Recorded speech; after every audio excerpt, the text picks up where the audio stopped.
नमस्कार, homemade recipe शोमध्ये तुम्हा सर्वांचं पुन्हा एकदा स्वागत आहे। आज आपण हॉटेलपेक्षा भारी घरच्या घरी सोप्या पद्धतीने तंदूर रोटी कशी बनवायची ती पाहणार आहोत। रेसिपी नेहमीप्रमाणे साधी सिंपल आहे, त्यामुळे व्हिडिओ संपूर्ण पहा। व्हिडिओ आवडला तर व्हिडिओला लाईक करा, शेअर करा आणि आपल्या चॅनलला सबस्क्राइब करा। चला तर मग रेसिपीला सुरुवात करूया। तंदूर रोटी बनवण्यासाठी सर्वात आधी एका भांड्यामध्ये अर्धा किलो म्हणजे 500 ग्रॅम मैदा चाळणीने चाळून काढून घ्यायचा आहे। आता यामध्ये मोजून 1 वाटी तांदळाचं पीठ घालून घ्यायचंय। तांदळाचं पीठ घातल्यामुळे रोटीला खूप छान चव लागते। आता यामध्ये मोजून 2 चमचे बारीक रवा घालून घ्यायचे। रवा घातल्यामुळे रोटी वातड होत नाही।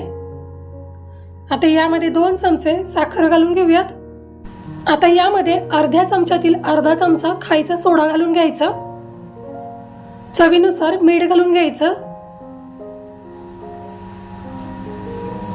आता यामध्ये 1 वाटी ताजं दही घालून घ्यायचंय। दही वापरताना ताज्या दह्याचा वापर करायचा।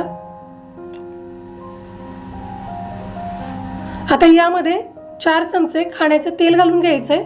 ज्या चमच्याने आपण साखर मापून घेतलेली होती, बारीक रवा मापून घेतलाय, त्याच चमच्याने 4 चमचे तेल यामध्ये घालून घ्यायचं। आता हा मैदा मळण्यासाठी इथे मी दूध घेतलेला आहे। दुधाऐवजी तुम्ही नुसतं पाणी वापरलं तरी चालेल, पण पाणी यामध्ये घालत असताना थोडंसं कोमट करून घालून घ्यायचं। मी दूधही कोमटच वापरलेलं आहे। आता हे पीठ भिजवण्यासाठी जसं दूध लागेल, म्हणजे जेवढ्या प्रमाणात दूध लागेल तेवढं दूध घालून आपल्याला याचा घट्टसर गोळा मळून घ्यायचा आहे। थोडं थोडं करून दूध घालायचं। सुरुवातीला 1 वाटी आपण घालून घेतलं होतं, अजून 1 वाटी यामध्ये दूध मी घालून घेतलंय आणि मळत असताना अगदी दाबून हे पीठ मळून घ्यायचं आहे। शेवटची 1 वाटी पाण्याची वापरायची आहे। 2 वाटी दूध आणि अर्धी ते पाऊण वाटी मला पाणी लागलेलं आहे। एकसारखं मळून घ्यायचं आणि मुरण्यासाठी 15 ते 20 मिनिट झाकण ठेवून बाजूला ठेवून द्यायचं। 15 ते 20 मिनिटांनंतर हे पीठ छान असं मऊ व्हायला मदत होते। छान असं मुरलेलं आहे पीठ। आता आपण काय करूयात, हाताला थोडंसं तेल लावूयात आणि पुन्हा एकदा एकसारखं मळून घेऊयात। मळून झालं की हाताला कोरडा मैदा लावून घ्यायचा आणि याचे गोळे तयार करून घ्यायचे। ज्या आकाराचा तुम्हाला हा तंदुरी नान बनवायचा आहे त्या आकारामध्ये तुम्ही हा गोळा काढून घ्या। आता कोरडा मैदा घ्यायचा आहे, थोडासा किचन ओट्यावरती किंवा पोळपाटावरती करून घ्यायचा आहे। यासाठी मी थोडा किचन ओट्यावरतीच हा मैदा घालून घेतलेला आहे। त्यावरती उंडा ठेवायचा। आता गॅस चालू करायचा। गॅसवरती लोखंडाचा तवा गरम करायला ठेवायचा। तवा वापरताना लोखंडाचा वापरायचा, नॉनस्टिक तवा वापरायचा नाही। आता हा नान आपण लाटायला सुरुवात करूयात। नान शक्यतो गोल आकारामध्ये न लाटता लांबट आकारामध्ये लाटून घ्यायचा। लाटत असताना यावरती थोड्या प्रमाणात काळे तीळ घालून घ्यायचे आणि बारीक चिरलेली हिरवी कोथिंबीर घालायची। यामुळे दिसतानाही नान खूप छान दिसतो आणि खातानाही चवीला तितकाच छान लागतो। एकदा लाटणं पण अशा पद्धतीने फिरवून घ्यायचं, म्हणजे हे तीळ आणि कोथिंबीर आहे ती यामध्ये छान अशी चिकटली जाते।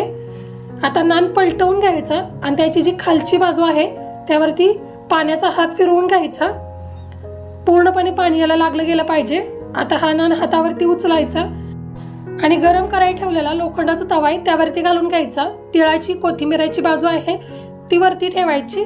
खालची बाजू थोडीशी ड्राय झाली, वरती थोडे बबल यायला सुरुवात झाली की तवा उलटवून घ्यायचा आणि व्हिडिओमध्ये दाखवले तशा पद्धतीने हा नान भाजून घ्यायचा।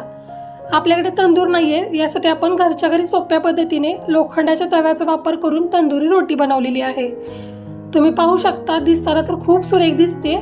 दोन्ही बाजू छान अशा भाजल्या गेल्या की बाजूला काढून घ्यायचा।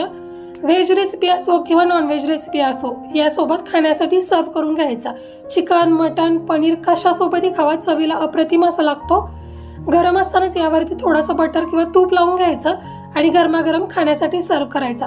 अजिबात चिकटसर होत नाही किंवा दातामध्ये अजिबात अडकत नाही, यामुळे हा नान चवीला अप्रतिम लागतो। रेसिपी कशी वाटली कमेंट करून नक्की सांगा। रेसिपी जर आवडली असेल तर रेसिपीला 1 लाईक नक्की करा, रेसिपी शेअर करा आणि आपल्या चॅनलला सबस्क्राईब करायला विसरू नका। असेच नवनवीन व्हिडिओ पाहण्यासाठी आपल्या चॅनलला नक्की सबस्क्राईब करा। पुन्हा भेटू अशाच एका नवीन रेसिपी सोबत। तोपर्यंत स्वस्त राहा, मस्त राहा। धन्यवाद।